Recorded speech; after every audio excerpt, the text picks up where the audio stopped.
આજે આપણે સરગવો ભરવાની માથાકૂટ વિના અને ભરેલો સરગવાનો જ સ્વાદ આવે એવું સરગવાનું શાક બનાવવાના છીએ। આ શાક બનાવવું ખૂબ જ સહેલું છે। તો એના માટે 4 થી 5 સરગવાની સિંગ લઈ લેવાની છે। તેને આપણે નાના નાના પીસમાં કટ કરી લેવાનો છે। કટ કરીને આ રીતે તેની છાલ પણ ઉતારતું જવાનું છે। સરગવો આપણા હેલ્થ માટે ખૂબ જ સરસ છે।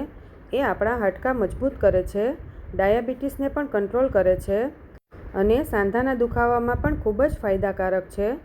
એટલે સરગવો તો આપણે કોઈ પણ રીતે ખાવો જ જોઈએ। આ રીતે આપણે બધા કટકા કરી લીધા છે। હવે આપણે એક બાઉલમાં પાણી મૂકી દીધું છે ગરમ કરવા અને સરગવાને આપણે મીઠું નાખીને બાફી લેવાનો છે। તમે તેને કુકરમાં પણ બાફી શકો છો, પણ આ રીતે ખુલ્લો બાફીએ તો સરગવો એકદમ બફાઈ પણ નથી જતો અને આ રીતે કડક પણ રહે છે, તો ખાવાની વધારે મજા આવે છે। એક સરગવાને પ્રેસ કરીને જોઈ લેવાનું, એટલે સરગવો આપણો બફાઈ ગયો છે।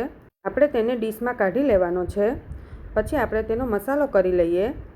તો એક પેનમાં આપણે 3 ચમચા ચણાનો લોટ લઈ લેવાનો છે અને તેમાં 1 ચમચી જેટલું તેલ નાખવાનું છે। હવે આ લોટને આપણે એકદમ સરસ સ્લો ફ્લેમ પર શેકી લેવાનો છે। જ્યાં સુધી તેનો કલર ચેન્જ ન થાય ત્યાં સુધી શેકી લેવાનો છે। 5 મિનિટમાં જ આપણો ચણાનો લોટ ખૂબ જ સરસ શેકાઈ જશે।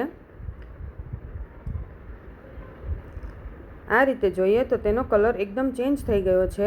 તો હવે આપણે તેને એક ડીશમાં કાઢી લઈએ। પછી લોટ આપણો થોડોક ઠંડો થઈ ગયો છે। 2 ચમચી ખાંડેલા સિંગના દાણા એડ કરવાના છે। 1 ચમચી તલ એડ કરી દઈએ। મીઠું સ્વાદ પ્રમાણે એડ કરી દેવાનું। 1 મોટી ચમચી જેટલું લાલ મરચું એડ કરવાનું।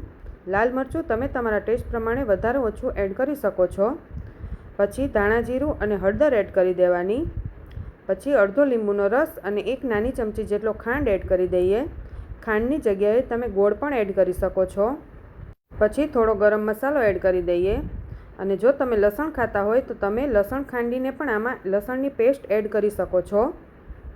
તો મસાલો આપણો તૈયાર થઈ ગયો છે। હવે આપણે તેનો વઘાર કરી લઈએ। તો એક પેનમાં 3 થી 4 ચમચી જેટલું તેલ લેવાનું છે।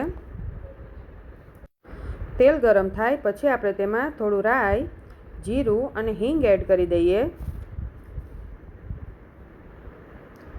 પછી તેમાં આપણે થોડી એવી હળદર એડ કરી દઈએ। મસાલામાં આપણે હળદર એડ કરી છે એટલે વધારે એડ નથી કરવાની।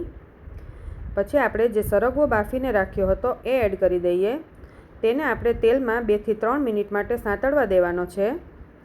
સરગવો આપણો સતળાઈ જાય પછી આપણે જે મસાલો બનાવ્યો હતો એ એડ કરી દીધો છે। મેં અહીંયા બધો જ મસાલો એડ કરી દીધો છે।